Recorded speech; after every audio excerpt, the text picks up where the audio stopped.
Kyle Busch has a new sponsor for his first season with Richard Childress Racing. This news all the way raised questions about Joe Gibbs Racing. So who is this new sponsor? And what's the update for Daytona 500? Let's find out in today's video on NASCAR Zone. But before we begin, do subscribe to our channel and hit the like button.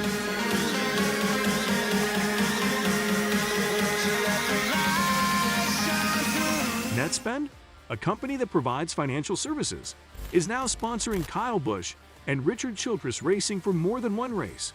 Netspend will be a partner of RCR for multiple races, and Busch will drive the number 8 Netspend Chevrolet Camaro ZL1 in certain races in 2023. This includes the Echo Park Automotive Grand Prix at the Circuit of the Americas on Sunday, March 26, 2023, which is close to their headquarters in Austin, Texas. The race is broadcast live on Fox at 3:30 p.m. Eastern Time. According to Kelly Metzen, president of Netspend, both Richard Childress Racing and Kyle Busch are carrying out their ambitions every day, has won several championships and some of the most prestigious events in the world of racing.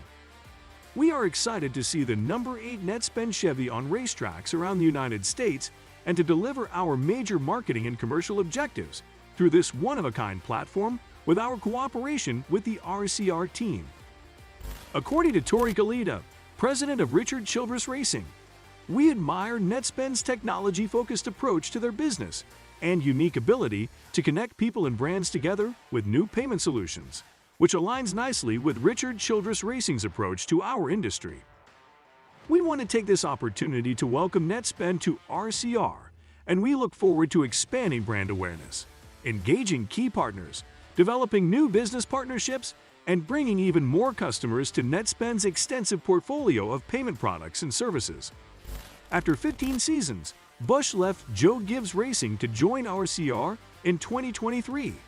Busch left JGR because they lost the M&M/Mars sponsorship, which was a big reason. At the time, a new contract with Busch was still seen as a matter of when, not if, and Busch even said that he didn't see himself racing anywhere else if a new deal wasn't made.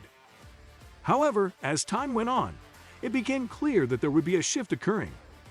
After the collapse of what had been considered a potentially fruitful sponsorship arrangement, it appeared as though Joe Gibbs Racing and Busch would definitely be going their separate ways in the future. Richard Childress Racing found multiple main sponsors to cover the whole season, rather than Joe Gibbs Racing, who didn't want to do that. What are your thoughts on this? Tell us in the comments below.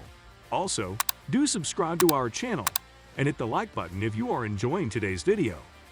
Now let's get to know other news of NASCAR opening 2023. NASCAR has recently confirmed that popular American rapper Wiz Khalifa would perform during the race break of the 2023 Busch Light Clash at the Coliseum, which is the unofficial season opening event that will take place at the Los Angeles Memorial Coliseum. The performer, who has been nominated for multiple Grammys and Golden Globes, will perform after the 75th lap of the Clash, which will last for a total of 150 laps and take place on a temporary asphalt track that is 0.25 miles long. The usual Busch Light Clash event that took place in Daytona was substituted with the LA Clash last year. The Stock Car Exhibition Racing event was a tremendous success as it brought in a new group of enthusiasts for the sport. The pre-race music presentations and the halftime music concerts were among the most exciting aspects of the Clash. Pitbull, who is also a co-owner of Trackhouse Racing and is a well-known rapper, was a performer in the opening concert for the race that took place during the first Busch Light Clash. During the pause in the racing action from the previous year, there was also a performance by Ice Cube. Cypress Hill, Ice Cube, DJ Ski, Pitbull, and Wiz Khalifa will be headlining this year's pre-race concert, which will take place in Southern California.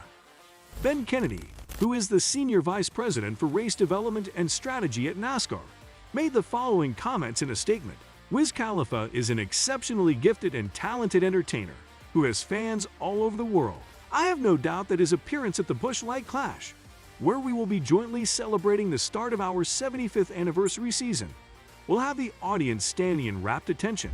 Don't go anywhere as we discuss more on the Dayton 500 entry list for this year. The start of the 2023 NASCAR Cup Series season is less than a month and a half away from its official beginning. Who will be taking part in this year's Daytona 500, which will be the 65th running of the race? 2 weeks after that, the points-paying action will get underway with the first of the 36 races on the schedule.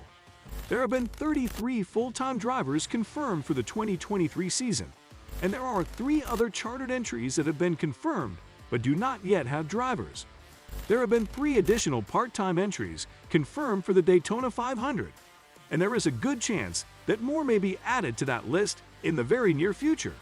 Jimmie Johnson will be driving the Carvana Chevrolet with the number 84.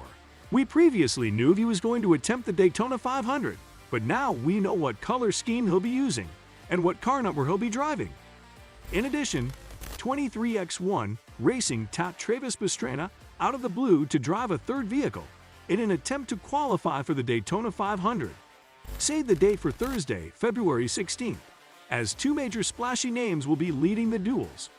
Thursday night, February 16th, the duels at Daytona will be consequential, entertaining, and important because I've been looking at all of the confirmed entries into this year's Daytona 500, as well as some rumored or potential entries.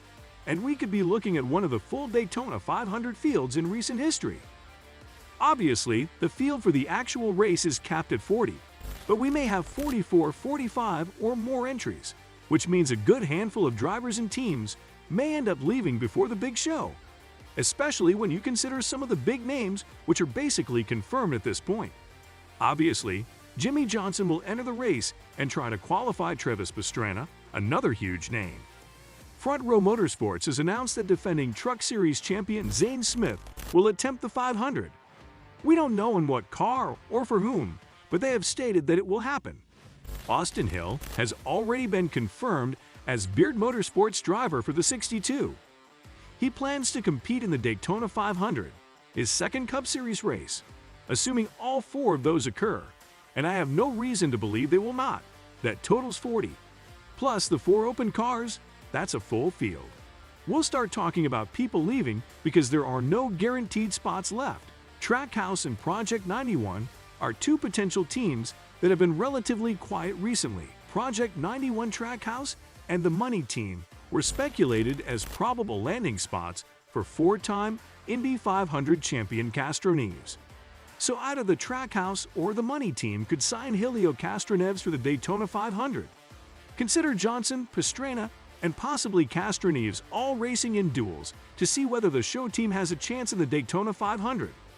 On Sunday, February 19, commencing at 2:30 p.m. Eastern Time, Fox will air a live broadcast of the Daytona 500 at Daytona International Speedway in Daytona, Florida. So save the date. What are your thoughts regarding the 2023 season? Tell us in the comments below. Hope you enjoyed today's video. So subscribe to our channel, hit the like button, and press the bell icon to see more of our videos on NASCAR updates.